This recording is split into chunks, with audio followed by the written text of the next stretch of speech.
Halo semuanya, kali ini kita akan membahas tentang model infrastruktur jaringan.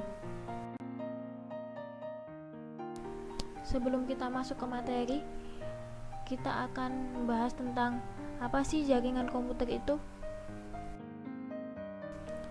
Nah, jadi jaringan komputer adalah jaringan telekomunikasi yang memungkinkan antar komputer untuk saling berkomunikasi dengan bertukar data. Jaringan komputer merupakan kumpulan komputer dan peralatan lainnya yang terhubung dalam satu kesatuan. Lalu selanjutnya ada jaringan terdistribusi. Apa itu jaringan terdistribusi? Yaitu suatu sistem perangkat lunak yang dibuat di atas sebuah jaringan. Perangkat lunaklah yang menentukan tingkat keterpaduan dan transparansi suatu sistem jaringan. Pengguna sistem terdistribusi tidak menyadari terdapatnya banyak proses dalam sistemnya. Perbedaan jaringan komputer terpusat dan jaringan terdistribusi dapat dilihat di situ. Terdapat dua ilustrasi yang menggambarkan tentang jaringan komputer terpusat dan jaringan terdistribusi.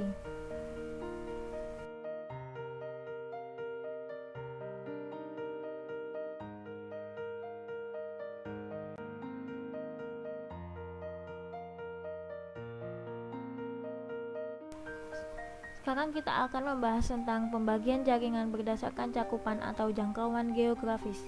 Yang pertama ada PAN, Personal Area Network, contohnya Bluetooth.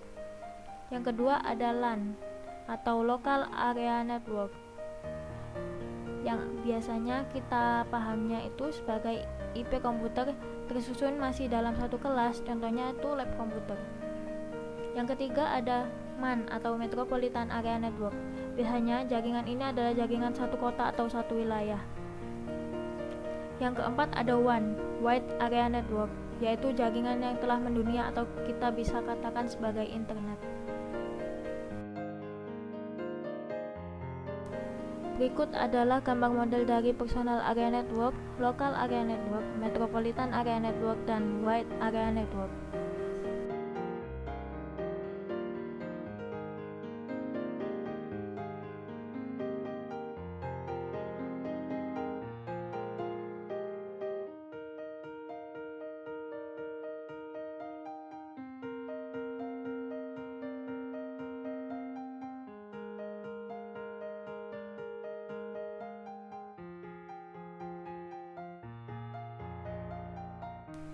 Lalu kita akan bahas tentang pembagian jaringan berdasarkan aksesnya. Yang pertama adalah intranet. Intranet adalah jaringan pribadi yang menggunakan internet untuk saling berbagi dan bertukar informasi di dalam jaringan lokal. Contohnya perusahaan, kantor, sekolah, universitas, dan lain-lain.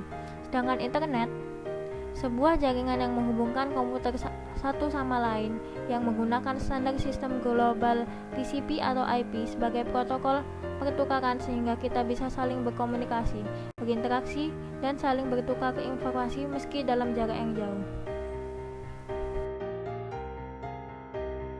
Kemudian ada pembagian jaringan berdasarkan cara membangunnya.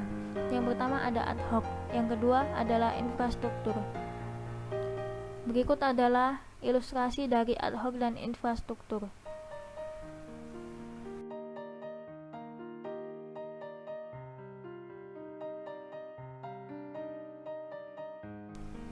Selanjutnya kita akan beralih ke topologi jaringan. Di sini topologi jaringan ada 7, yaitu 1. Topologi point to point, 2. Topologi bus, 3. Topologi ring, 4. Topologi star, 5. Topologi tree, 6. Topologi mesh, dan 7. Topologi hybrid. Namun kita hanya akan membahas beberapa dari topologi tersebut, yaitu topologi bus, topologi ring, topologi star, dan topologi mesh.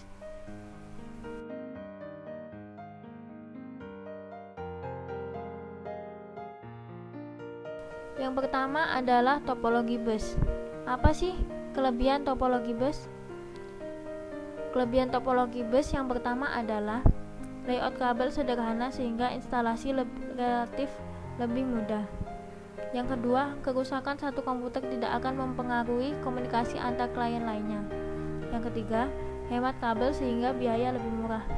Yang keempat, penambahan dan pengurangan terminal dapat dilakukan tanpa mengganggu operasi berjalan. Sedangkan kekurangan topologi bus adalah jika kabel utama atau backbone putus, maka komunikasi gagal. Yang kedua, kemungkinan akan terjadi tabrakan data atau data collision apabila banyak klien yang mengirim pesan dan akan menurunkan kecepatan komunikasi. Yang ketiga, keamanan data kurang terjamin, dan yang keempat, diperlukan repeater untuk jarak jauh. Lalu selanjutnya ada topologi star. Kelebihan topologi star adalah karena setiap komponen dihubungkan langsung ke simpul pusat, maka pengelolaan menjadi mudah. Yang kedua, kegagalan komunikasi mudah ditelusuri. Yang ketiga, kegagalan pada satu komponen atau terminal tidak mempengaruhi komunikasi terminal lain. Yang keempat, kontrol terpusat sehingga memudahkan dalam deteksi dan isolasi kesalahan serta memudahkan pengelolaan jaringan. Lalu kekurangan topologi star adalah kegagalan pusat kontrol memutuskan semua komunikasi. Yang kedua, bila yang digunakan sebagai pusat kontrol adalah hub, maka kecepatan akan berkurang sesuai dengan penambahan komputer semakin banyak dan akan semakin lambat. Yang ketiga adalah boros menggunakan kabel.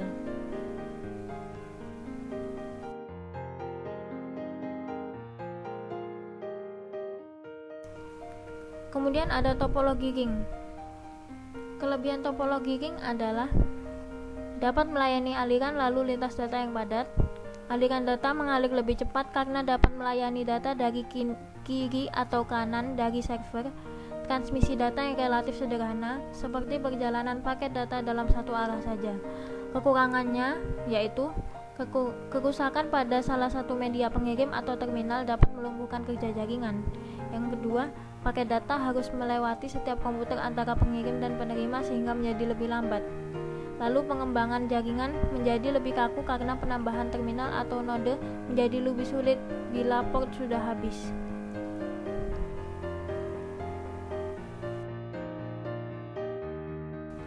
Yang terakhir ada topologi mesh. Topologi mesh mempunyai kelebihan yaitu arus lalu lintas data cepat di antara topologi jaringan yang lain karena memiliki jalur masing-masing. Terjaminnya kapasitas channel komunikasi. Jika ada gangguan pada satu koneksi jaringan, maka tidak mengganggu koneksi yang lain. Terjaminnya keamanan dan privasi, kemudahan dalam mengidentifikasi titik trouble. Sedangkan kekurangannya yaitu biaya yang dikeluarkan termasuk tinggi. Boros dalam pemakaian kabel karena semua komputer atau workstation seminimal-minimalnya memiliki 2 penghubung. Diperlukan ruangan yang lumayan besar dalam membangun jaringan komputer ini.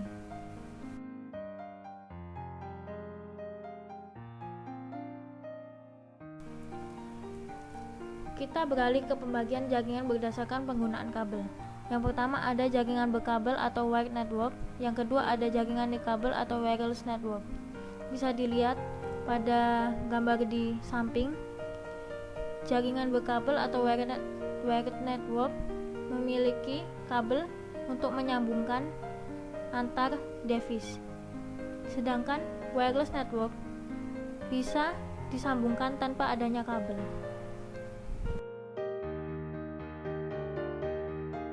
Yang terakhir kita akan membahas tentang jaringan berdasarkan siarannya. Di sini ada 3 jenis yaitu unicast 1 ke 1, multicast 1 ke grup, dan broadcast 1 ke semua.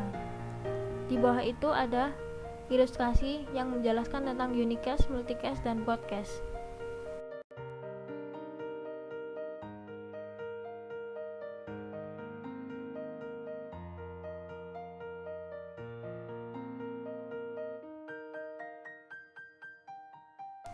Sekian materi dari saya. Terima kasih dan semoga bermanfaat. Sampai jumpa di video selanjutnya.